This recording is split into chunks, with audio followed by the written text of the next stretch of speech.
Hello guys, welcome to Cinebuzz Malayalam. Bigg Boss season 8 അഗ്നിപരീക്ഷയുടെ episode 5ന്റെ റിവ്യൂവുമായിട്ടാണ് വന്നിരിക്കുന്നത്. അപ്പം ആസ് യൂഷ്വൽ നമ്മളുടെ ഷോ ഹോസ്റ്റ് ചെയ്യുന്ന റനീഷ ഷോ സ്റ്റാർട്ട് ചെയ്യുന്നു. 3 ജഡ്ജസ് ഒക്കെ അവിടെ പ്ലേസ് ആവുന്നു. കണ്ടസ്റ്റൻസ് എന്ന് പറയുമ്പോൾ ഇപ്പം 32 കണ്ടസ്റ്റൻസ് മാത്രമേ ഉള്ളൂ. അപ്പം നമ്മളുടെ കോമൺ കണ്ടസ്റ്റൻസ് 32 കണ്ടസ്റ്റൻസേ ഉള്ളൂ. കാരണം ലാസ്റ്റ് 2 എപ്പിസോഡായിട്ട് 4 വെച്ച് 8 പേര് ഓൾറെഡി എലിമിനേറ്റ് ആയി. അപ്പം ആദ്യത്തെ ഇതെന്ന് പറയുന്നത് ടാസ്കിന്റെ ടീം ഫോർമേഷൻ ആണ്. അപ്പൊ ടീം ഫോർമേഷൻ എന്ന് പറയുന്നത് കണ്ടസ്റ്റൻസിനെ അതായത് തലേദിവസത്തെ ഗെയിമിൽ നമുക്ക് 4 പേർക്ക് ഇൻഫിനിറ്റി പെൻഡന്റ് കിട്ടിയിട്ടുണ്ടല്ലോ. അപ്പോൾ അവരായിരിക്കും ആ 4 പേരായിരിക്കും ഈ ടീംസിന്റെ ക്യാപ്റ്റൻസ്. അപ്പോൾ അവർക്കാണെന്നുണ്ടെങ്കിൽ നമ്മളുടെ ടീമിലേക്കുള്ള മെമ്പേഴ്സിനെ ഇൻവൈറ്റ് ചെയ്യാനുള്ള ആ ഒരു പവർ ഉണ്ട്. അപ്പോൾ അങ്ങനെ അവർ ഓരോരുത്തരെയായിട്ട് വിളിച്ചു. അപ്പോൾ ഇത് വിളിക്കുന്നതിന് മുമ്പ് രഞ്ജിനി ക്ലിയർ ആയിട്ട് പറയുന്നുണ്ട്.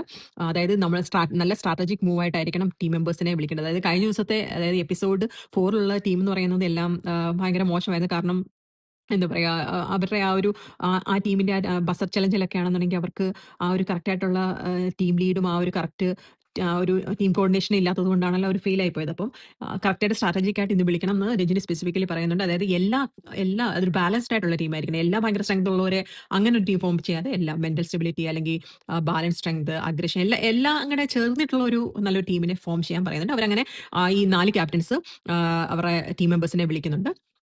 അങ്ങനെ നാല് ടീം ഫോം ചെയ്യുന്നു. അപ്പോൾ അവർക്കുള്ള ടാസ്ക് എന്ന് പറയുന്നത് എമോറിയക് ടാസ്ക് ആണ്. എമോറിയക് ടാസ്കിനകത്തിൽ എന്ന് പറയുന്നത് നമ്മുടെ പ്രീവിയസ് ബിഗ് ബോസ് സീസണിൽ ഇത് ഗെയിമൊക്കെ കളിച്ചിട്ടുണ്ട്. ശരിക്കും പറഞ്ഞു കഴിഞ്ഞാൽ ഏത് സീസണാണെന്ന് ഞാൻ ഓർക്കുന്നില്ല. ഈ ഒരു ഗെയിം നേരത്തെ കളിച്ചിട്ടുള്ളതാണ്. അപ്പം കണ്ടസ്റ്റൻസ് 2 ടീം വീതമാണ് ഓപ്പോസിറ്റ് കോമ്പീറ്റ് ചെയ്യുന്നത്. അപ്പോൾ ഫസ്റ്റ് 2 ടീംസ് എന്ന് പറയുന്നത് ഷിജുലാലിന്റെ ടീമും ഷിംജിത്തിന്റെ ടീമാണ്. അപ്പോൾ അവർ വന്നിട്ട് ഓപ്പോസിറ്റ് നിൽക്കുന്നു. അപ്പോൾ ഇവരുടെ ഫ്രണ്ടിലുള്ള പ്ലേറ്റിൽ ഒരു ഫുഡ് ഐറ്റം ഉണ്ടാവും. അവരതെടുത്ത് കഴിച്ച് കഴിയുമ്പോൾ അവരുടെ മുഖത്തെ എക്സ്പ്രഷൻ വരാതിരിക്കാൻ അവർ ശ്രദ്ധിക്കണം. അപ്പോൾ അപ്പുറത്തെ ടീം ഗസ് ചെയ്യണം അത് എം ആണോ എക്ക് ആണോ എന്ന് ഗസ് ചെയ്യണം. സോ ബേസ്ഡ് ഓൺ അത് ആ ഒരു ഗസ് വെച്ചിട്ട് അവർ പറയുക. അപ്പോൾ അത് കറക്റ്റ് ആണെന്നുണ്ടെങ്കിൽ അപ്പോൾ ആ പ്ലേറ്റ് എടുത്ത് തിരിച്ച് കാണിക്കുമ്പോൾ അതിന്റെ ബാക്കിൽ ഇങ്ങനെ എഴുതിയിട്ടുണ്ടാവും എം ആണോ എക്ക് ആണോ എന്നുള്ളത്.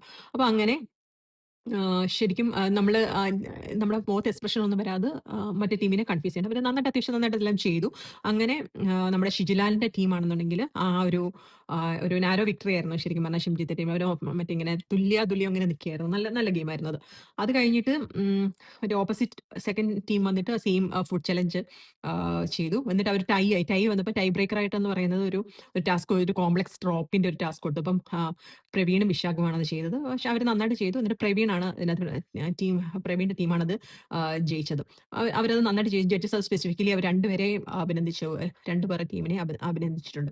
അതിനകത്തില് ഉം, അത് കഴിഞ്ഞിട്ട് പിന്നെ ആണെന്നുണ്ടെങ്കിൽ ഈ ചാലഞ്ചസിന്റെ അതായത് നമ്മുടെ ഈ വിന്നിംഗ് ക്യാപ്റ്റൻസ് ഉണ്ടല്ലോ, ഈ അതിനകത്തില് ഷിജുലാലും അതുപോലെ തന്നെ പ്രവീൺ, ഇവർ രണ്ടുപേരാണ് വിന്നിംഗ് ക്യാപ്റ്റൻസ്. അപ്പൊ ഇവർക്കാണെന്നുണ്ടെങ്കിൽ ഉം, ആഹ് അവർക്കൊരു ഒരു എക്സ്ട്രാ പവർ കിട്ടിയിട്ടുണ്ട്. അതായത് 2 പേരെ സ്പെസിഫിക്കലി ഓരോരുത്തരുടെ വീതം ഇവർക്ക് ആഹ് നമ്മളുടെ ഔട്ട് ഹൗസിലേക്ക് പറഞ്ഞു വിടാൻ പറ്റും. അങ്ങനെ അവര് ഷിജിനെയും, ഷിബിനെയും ഷിബിനയെയും സെലക്ട് ചെയ്തിട്ട് ഔട്ട് ഹൗസിലേക്ക് വിടുന്നുണ്ട്. അപ്പൊ അങ്ങനെ അവര് ഔട്ട് ഹൗസിൽ, അതുപോലെ തന്നെ ഇപ്പോൾ ഉള്ള ടീമിലുള്ള ആഹ് അതായത് ഇത് ഇപ്പം ഏറ്റവും താണ സ്കോർ ഉണ്ടായിരുന്ന ടീമുണ്ടല്ലോ, ആ ടീമിനകത്തുനിന്ന് കുറച്ച് പേര് 4 പേര് നിർത്തി ബാക്കിയുള്ളവരെല്ലാം സേവ് ആവുന്നുണ്ട്. അപ്പൊ അങ്ങനെ ടോട്ടലി അവസാനം ലാസ്റ്റ് വരുന്നതെന്ന് പറഞ്ഞാൽ വർഷ, ഷാനു, നന്ദകിഷോർ, ആഹ് ജെറ്റി, സോന, ഷാമോൻ, സ്റ്റിനിയ, പിന്നെ ആണെന്നുണ്ടെങ്കിൽ മറ്റേ അവര് വിന്നിംഗ് ക്യാപ്റ്റൻസ് സെലക്ട് ചെയ്ത ഷിബിനെ, ഷിജിനും. അപ്പൊ ഇത്രയും പേരാണ് ഔട്ട് ഹൗസിലേക്ക് വരുന്നത്. അതിനകത്ത് എന്നിട്ട് ഇവരോട് പറയുന്നുണ്ട് ഇങ്ങനെ ഒരു റോപ്പ് ഇങ്ങനെ താഴേക്ക് ഇട്ടിട്ടുണ്ട്. അപ്പൊ അതിനൊരു ഹാൻഡിലും ഉണ്ട്. അപ്പൊ അതിങ്ങനെ പിടിച്ച് ഒരു കൈ കൊണ്ട് പിടിച്ച് ഇങ്ങനെ നിൽക്കണം എല്ലാവരും. അപ്പൊ ഇതിനകത്ത് ജഡ്ജസ് ഓരോരുത്തരായിട്ട് വന്നിട്ട് ഇവർ സേവ് ചെയ്യുന്നവരെ ഇവരെ കട്ട് ചെയ്ത് വിടും. അപ്പൊ അങ്ങനെ ഓരോരുത്തരെ കട്ട് ചെയ്ത് ലാസ്റ്റില് 4 പേര് എലിമിനേറ്റ് ആവുന്നുണ്ട്.